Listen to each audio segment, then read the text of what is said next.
Hi children, in the previous class we have concluded the concept related to the recruitment. So in that recruitment and the selection. In that selection we have discussed about the selection process also.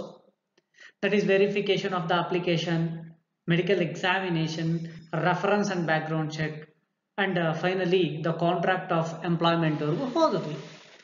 So once the employee ಕಂಪನಿನಲ್ಲಿ appoint ಆಗಿದ್ದಾನೆ ಅಂತ ಹೇಳಿದ್ರೆ there we want to see that the formal training should be given to the employees. ಅಲ್ಲಿ ತರಬೇತಿ ಅಂತಕ್ಕಂಥದ್ದನ್ನು ಕೊಡಬೇಕು.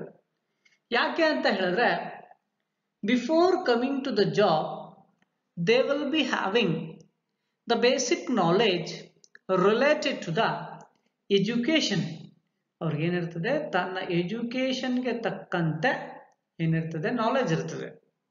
ಅಷ್ಟನ್ನ ಬಿಟ್ರೆ ಬೇರೆ ವರ್ಕ್ ರಿಲೇಟೆಡ್ ಆಗಿರಲಿ ಅಥವಾ ಬೇರೆ ರೀತಿಯಲ್ಲಿ ಪ್ರೊಡಕ್ಷನ್ ಆಗಿರಲಿ ಅಥವಾ ಮಾರ್ಕೆಟಿಂಗ್ ಆಗಿರಲಿ ಡಿಸ್ಟ್ರಿಬ್ಯೂಷನ್ ಆಗಿರಲಿ ನೇಚರ್ ಆಫ್ ವರ್ಕ್ ಯಾವುದು ಅಂತಕ್ಕಂಥದ್ದು ಅವ್ರಿಗೆ ಗೊತ್ತಿರೋದಿಲ್ಲ.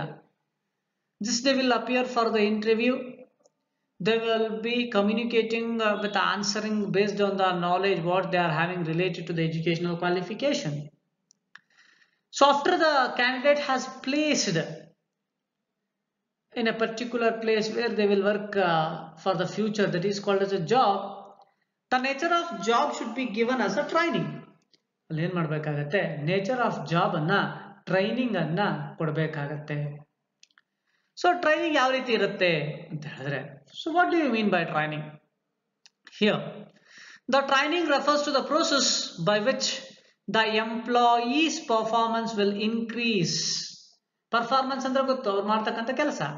So when the training is given to them, automatically the performance of the employee will be increased in the form of either the aptitudes or the skills or the abilities are increased in relating to the specific job.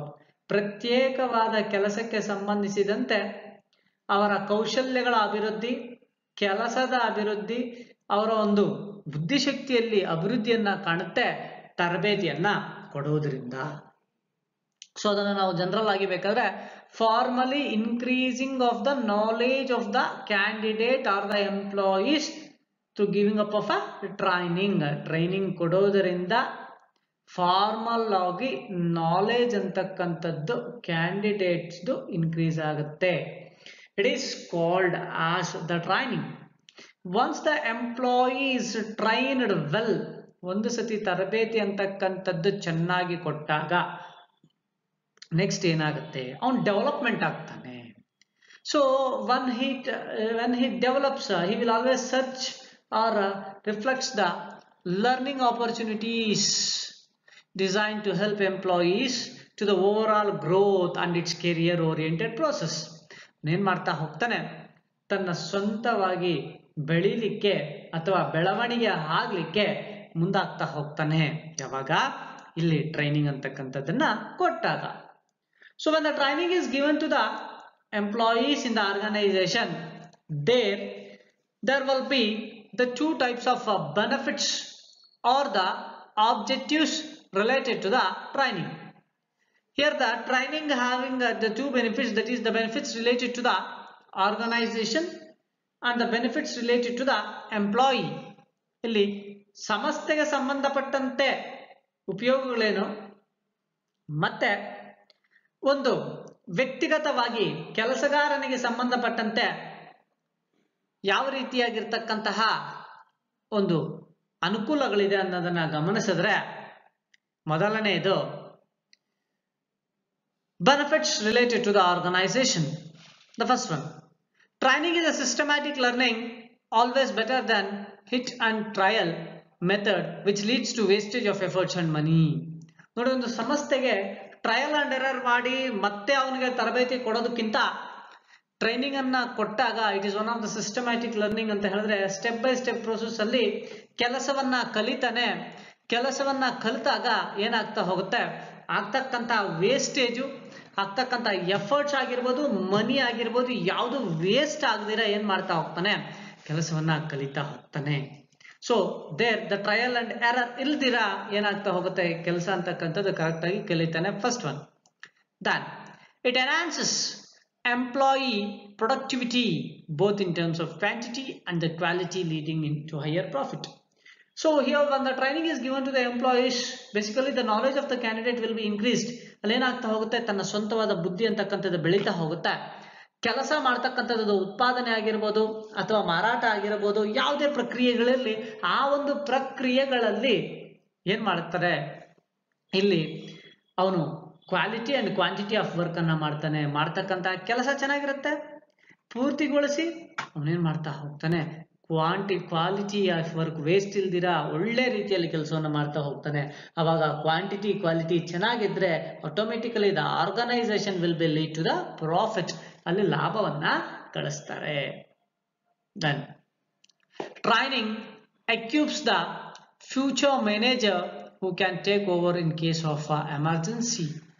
ನೋಡಿ, ಇಲ್ಲಿ training ಅನ್ನ ಕೊಟ್ಟಾಗ ಭವಿಷ್ಯದ ದಿನಗಳಲ್ಲಿ equip ಆಗತ್ತೆ, ಒಬ್ಬ ವ್ಯಕ್ತಿ manager ಆಗಿ ಕೆಲಸವನ್ನ ಮಾಡಬಹುದು. ಯಾವುದೇ ರಿಸ್ಕ್ ಬಂದ್ರು, ಎಮರ್ಜೆನ್ಸಿ ಬಂದ್ರು ಅದನ್ನ ಮೆಟ್ಟಿ ನಿಲ್ತಕ್ಕಂತಹ ಕ್ರಿಯೆ ಅಥವಾ ಕಾರ್ಯ ಅಂತಕ್ಕಂಥದನ್ನ ಮಾಡ್ತಾನೆ. ಯಾವಾಗ ಈ ನಾಲೆಜ್ ಅಂತಕ್ಕಂಥದ್ದು ಬೆಳೆದಾಗ. Then training increases employee morale and reduces the absenteeism and employee turnover. ನೋಡಿ, ಇಲ್ಲಿ ನೀವು 3 ಪದಗಳನ್ನ ಚೆನ್ನಾಗಿ ಗಮನಿಸ್ಕೋಬೇಕು. ಇದು ಯಾವ್ದ್ಯಾವ್ದು ಅಂತ ಹೇಳಿದ್ರೆ, ನೋಡಿ ಇಲ್ಲಿ ಟ್ರೈನಿಂಗ್ ಅಲ್ಲಿ ಮೊರೇಲ್ ಅಂತ ಕರಿತೀರಿ, ಆಬ್ಸೆಂಟಿಸಮ್ ಅಂತ ಕರಿತೀರಿ, ಟರ್ನ್ ಓವರ್ ಅಂತ ಕರಿತೀರಿ. ಸೊ ಮೊರೇಲ್ ಅಂತ ತೆಗೆದುಕೊಂಡಾಗ interest of the employees, absentees ಅಂತ ಹೇಳಿದಾಗ they are not correctly attending to the company, turn over ಅಂತ ಹೇಳಿದಾಗ number of new employees entering to organisation and the number of existing employees living the organisation. It is called as employee turn over. Morale ಅಂತ ಹೇಳಿದಾಗ interest of the employees ಅಂತ ಕರಿತೀರಿ. when the training is given to the employees in the organization, they will be well helpful to work correctly, promptly in the organization. Then the interest of the employees will increase to work and the absenteeism will be reduced. When they are not trained correctly and work will not be perfect, they will not be interested to work in the organization. So the absenteeism will be reduced and the employee turnover also will be reduced. ಇಲ್ಲಿ ಒಂದು ಮಾತ್ರ increase ಆಗುತ್ತೆ, ಇವೆರಡು reduce ಆಗುತ್ತೆ. ಬಿಡತಕ್ಕಂಥದ್ದು ಕಮ್ಮಿ ಆಗುತ್ತೆ, absent ಆಗ್ತಕ್ಕಂಥದ್ದು ಕಮ್ಮಿ ಆಗುತ್ತೆ. ಸೊ ಯಾವಾಗ ಎಲ್ಲರೂ ಕರೆಕ್ಟಾಗಿ ಕಂಪನಿನಲ್ಲಿ ಕೆಲಸ ಮಾಡ್ತಾ ಇರ್ತಾರೆ, ಆರ್ಗನೈಸೇಷನ್ಸ್ಗೆ ಎಲ್ಲ ರೀತಿಯಲ್ಲೂ benefit. Then after completion of the benefits of the organization, the next it helps in obtaining effective and response to fast changing environment in technological and economic. So ಇನ್ನೊಂದು ಪಾಯಿಂಟ್ ಇದೆ.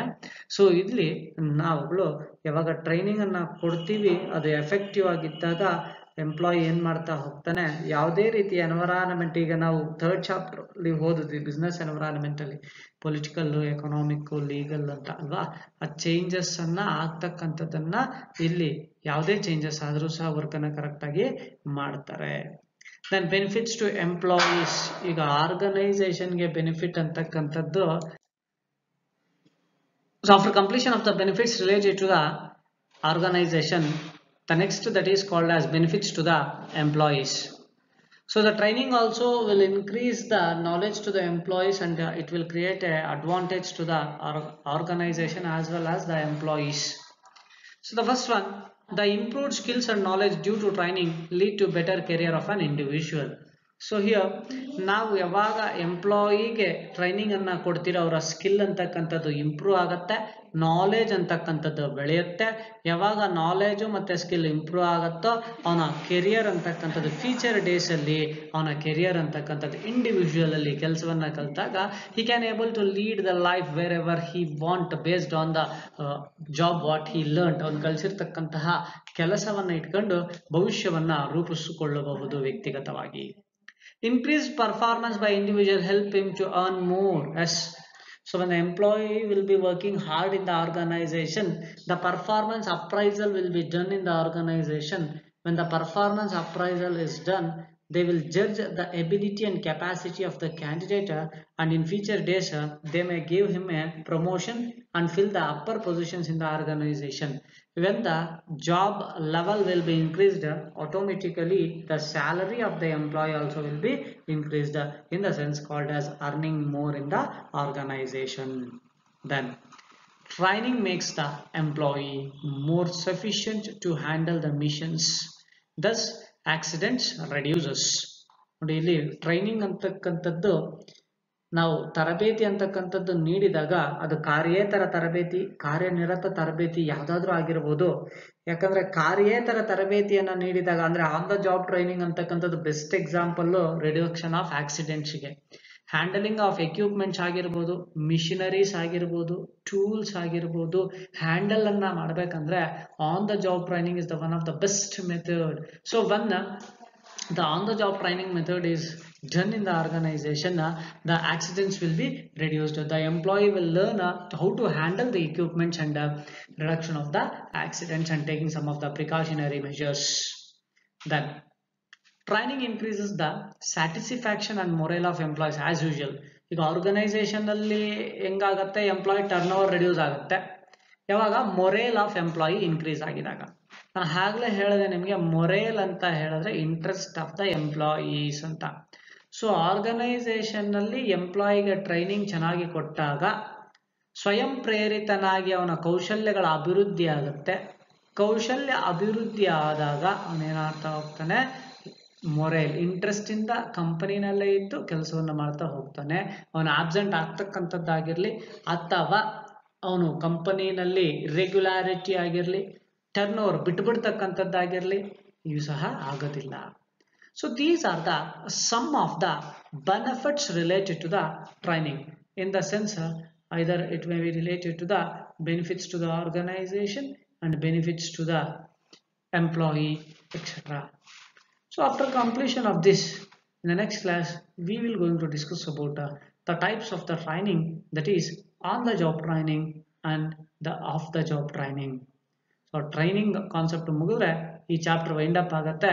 ಸ್ಟಾಫಿಂಗ್ ಚಾಪ್ಟರ್ ನೆಕ್ಸ್ಟ್ ನಾವು directing ಚಾಪ್ಟರ್ನ ನೋಡೋಣ ಮಕ್ಕಳ. ಓಕೆನಾ? Thank you.